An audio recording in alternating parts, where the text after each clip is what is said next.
What started out as a fairly faithful adaptation is now rapidly turning into a very rushed story. Don't get me wrong though, the anime is still doing a great job of highlighting the most important plot points. But what makes Tower of God such a popular series is all the little details that go into building this complex world. And if Season 1 of the anime plans on covering all 80 chapters of Season 1 of the webtoon, then I think we're gonna start seeing a lot more changes.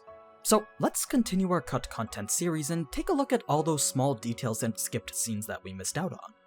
Now, before we get into episode 6, there was a couple changes made at the end of episode 5 that are worth mentioning. First was the reason the crown game had no winner. Contrary to what the anime said, the crown itself was never destroyed. The mysterious team of outsiders had every opportunity to grab it for themselves. They just chose not to. Instead, they decided to stay on the floor of test. It was all going as how you had planned. The test wasn't intended to advance this powerful trio ahead of the rest. It was intended to determine the power and potential of those who could bring harm to the tower. Or at least that's what he wanted Lidodo to think. Yu was well aware that Bam was the most dangerous regular on the second floor, and he knew that Lidodo was also coming towards that same conclusion. So Yu made it seem as if sending Rachel to stop Bam was his plan the entire time. Though SIU makes it clear in his notes that Yu is planning something a little bit shadier than that. Another thing that SIU notes at the end of this arc is that Hwa Ryun is the most beautiful out of the second floor regulars. Though I personally disagree, I guess we now know who the author's current best girl is. Anyway, now we can get into episode 6, Position Selection, covering chapter 28 to chapter 34 of the webtoon. We open with a flashback of one of Bam's memories where Rachel is telling him stories about the sky. Rachel wanted to know if Bam knew what was at the top of the tower, but Bam didn't seem to care that much. He possessed the exact opposite mindset of Rachel. So as they lay down and imagined the real night sky above them, Rachel says a line that may not seem significant now but bears a lot of meaning later. She says it's not the night that we're afraid of. It's the beautiful night, the real night. What's even more significant than this though is that they're lying on the edge of a cliff where on the walls above is a giant engraving of the Crimson Three Eyes, the symbol of the Zahad family, giving us our first clue as to where Bam and Rachel could have come from, as we now know that it's somewhere that could potentially be related to the royal family. Switching back to the present now, Kun was a lot less hostile when he was talking to Rachel. In fact, he seemed rather friendly. Instead of coldly cutting right to the chase, Kun let Rachel talk all about how her past was with Bam. She painted a picture of the two of them being very close, but that just went to make it even more surprising when Rachel said it wasn't possible for her to stay with him. Kun couldn't understand what it is that Rachel wanted that was so important for her to just give up Bam. It's not like she didn't care for him though. Rachel does want to be with Bam. It's the reason that she chose to give up the crown and stay on this floor. But the stars have and always will be her dream. She then tells Kun all about the fabled stars at the top of the tower. Ever since Rachel heard the legend herself, all she could dream of was the vision of one day staring into the endless night sky. It became such a beautiful and overwhelming thought that every time it came to mind, her heart would beat out of her chest. Even now, when she closes her eyes, all she can see is the blinding light of the stars. It's these thoughts and emotions that have led her to make reaching the top of the tower her one and only goal. Now, we don't know for sure whether that reason was enough to convince Kun to go along with her plan, but it definitely wasn't because he didn't want to let Bam near Rachel. I mean, Kun didn't seem the least bit concerned with Rachel's character, so I wonder why in the anime they decided to make it seem that way. Next, we get to the scene where Anak tries to get Shibisu to talk to the Black March. As Anak was leaving, that's when we see Serena now entering. Apparently, Shibisu and Serena were close enough friends to have drinks with each other, so clearly there was no hard feelings after the crown game. After this, we have the scene with Anak and Endodasi. As we saw, Endodasi wanted to make it very clear who the Black March belonged to. As a result, we get to learn a bit more about Yuri herself. After becoming a ranker, it took less than 100 years for her to become a high ranker. This was someone who was in the top 1% of all the rankers. It was this exceptional display of power that allowed her to become the only princess to receive a 13-month series weapon in the past 5 centuries. But what people know her for the most is her vicious temper. That's why many of the other rankers tended to fear her. Now, I suppose that one of the important things to note from this is that rankers and regulars can be centuries of years old. Age is a concept that can be easily manipulated within the tower. So, People like Yuriura and Dorothy who look young have actually been alive for hundreds of years. Anyway, when Anak tries to attack after getting called out for being an imposter, her punch is blocked by the lapel pins we saw in the last cut content. The conversation didn't end there though. Anak had a question of her own. She wanted to know who exactly Rachel was. The thing is, Dorothy didn't know either. They just happened to stumble across each other in the deathmatch test. At the time, the big monster-looking guy had already been with Dorothy. Then, when she came across Rachel, she got this weird feeling that she shouldn't fight her. Not because Rachel was strong or anything like that, but more so because she felt different. She gave off the vibe of someone who lived in a completely different world. I guess you could liken it to how it was when Kun met Bam.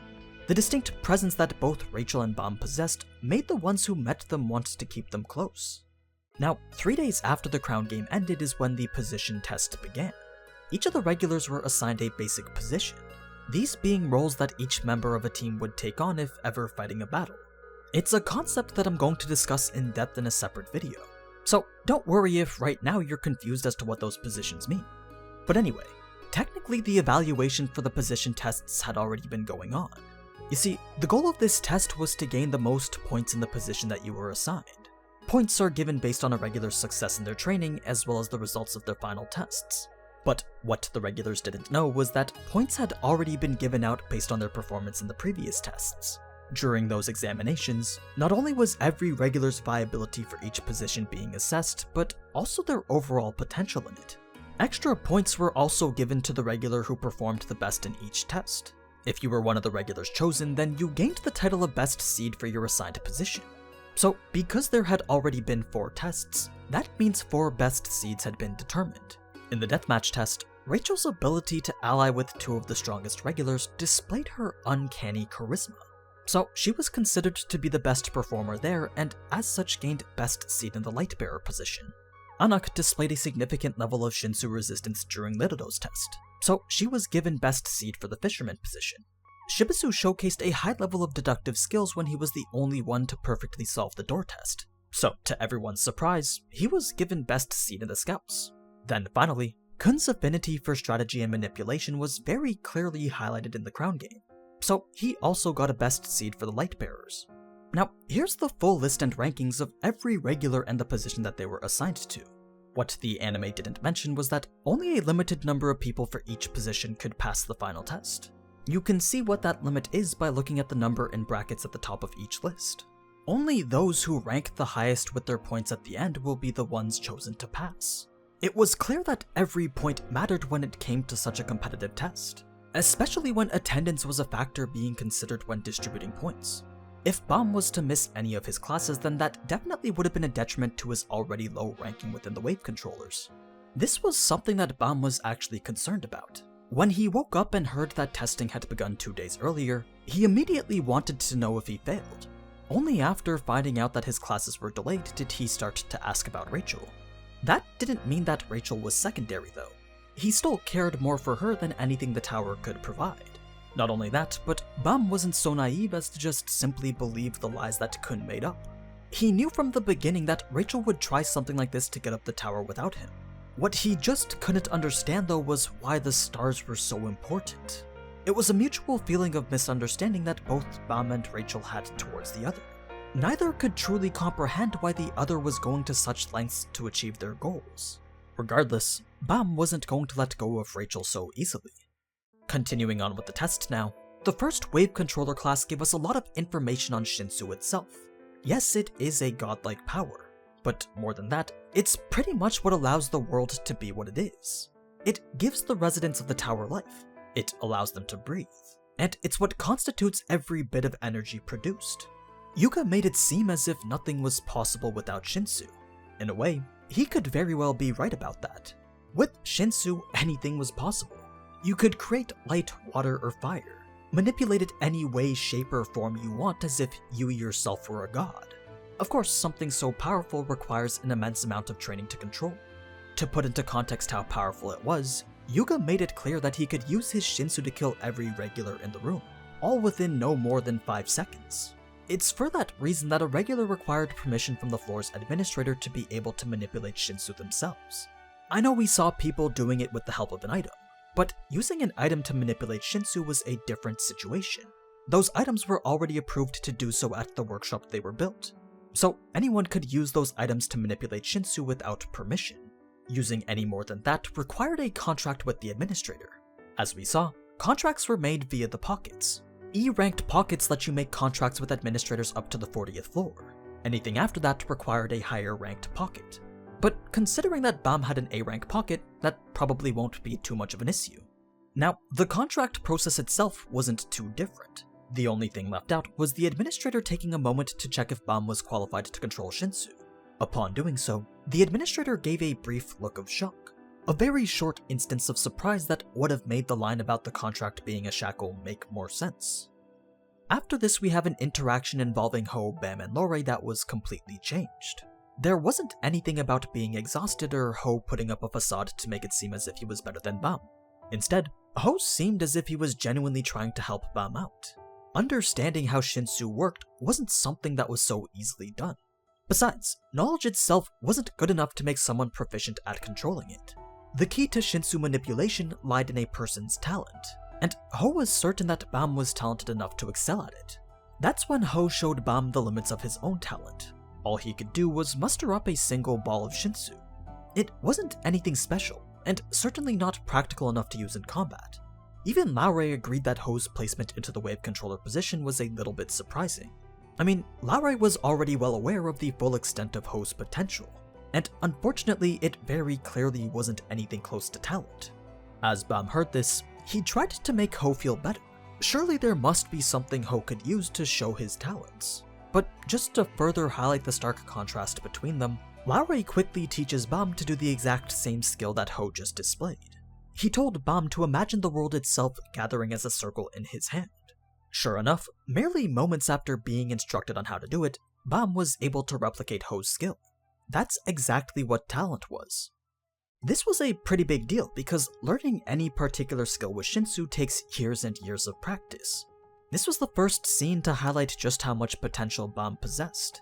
It also gives us a different portrayal of Ho's character. Ho really was trying to be Bam's friend.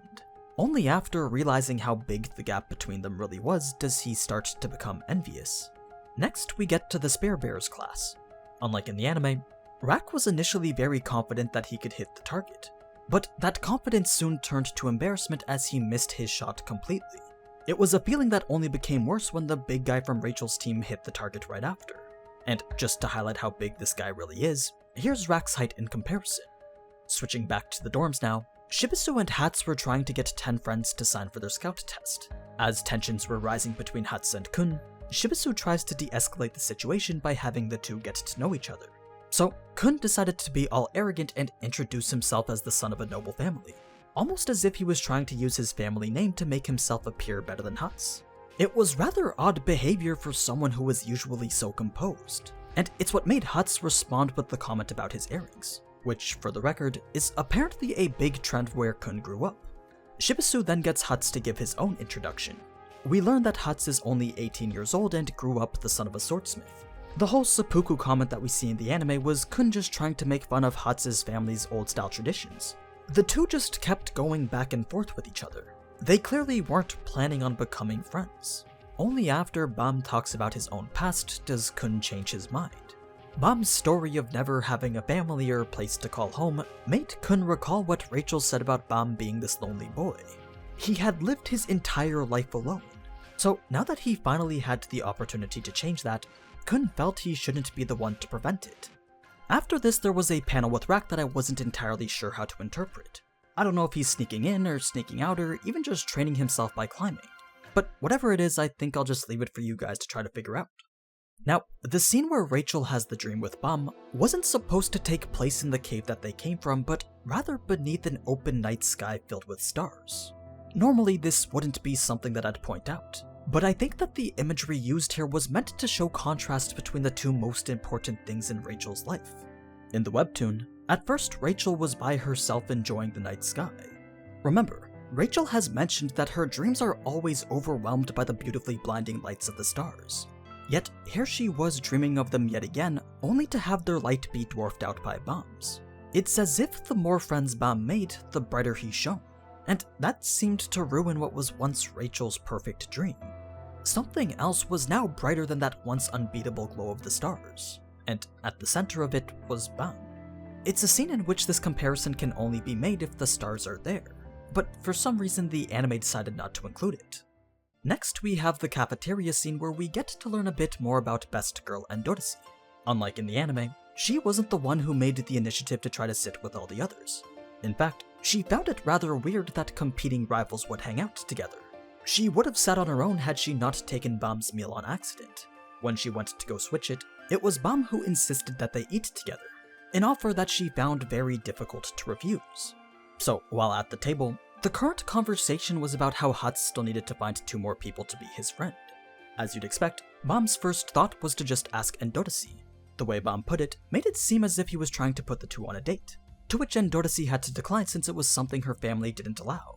Even if it was just to be friends, platonic relationships between guys and girls wasn't something that she believed in, and that was pretty much the end of that. Anyway, rather than getting only halfway through the fisherman test, I think here would be a good place to stop. Right now the anime is still managing to cover a majority of the scenes. Regardless of how brief they may be, I think the main points are still getting across. What I don't like though is how they've already started placing all these doubts on Rachel. Everyone being so suspect of her isn't something that was really portrayed in the webtoon, and I think that might be developing her character in a slightly different way than intended. Which makes me curious. If you're an anime only, let me know in the comments what you think about Rachel. Just some of your general thoughts on her as a character so far. But anyway, that's pretty much all that I've got for you today. So, as always, thank you so much for watching, and if you enjoyed this type of anime content, then you already know what to do. So, until next time, ciao!